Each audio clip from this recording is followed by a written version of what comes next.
Akkur í matvörubúðum flest alltaf því sem í búðunum að gera okkur veik? Hvar klikka þetta? Að því eins og þú segir, ég vil ekki þurfa að gerast sérfræðingur í því að til þess að sé ekki verið að eitra fyrir mér út í búð. Ég að sæna ég setti það hlutverk á stjórnvöld. Þið búið til stofnanir. Sko, ég meina, sko. Þið búið til stofnanir og þær stofnanir eiga að sjá til þess að passa heilsuna mína. Þú þarft bara að geta lesið, þetta stendur alltaf á pökkunum. Þetta bara innihaldslýsing. Algjörlega.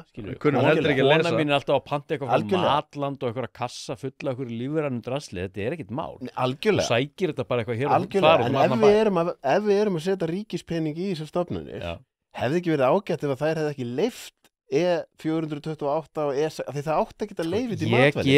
Ég ger ekki einu ráð fyrir ellilífeyri, skilur. Þetta verður allt bara tekið, þetta skiptir einhver máli. Ég er maður sem aldrei hefur verið í verkalýðsfélagi, skilur. Þetta er eins og því ég flutti til Danmörkur ekkert, þá var ég spurður bara í hvað A-kassa ætlar að borga og ég bara A-kassi, hvað er það?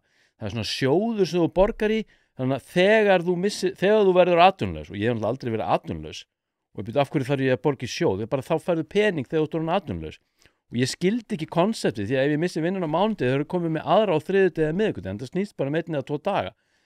Maður bara hugsar sig, maður býr sér til sitt eigið kerfi. En ég meina þannig ég þengjandi, það eru kannski ekki allir þannig. Þakka þér kærlega fyrir að hlusta á þennan stutta bút. Þú getur nálgast þennan þátt og allt efni hlaðvarpsins Ein Pæling á pardus.is/ein pæling.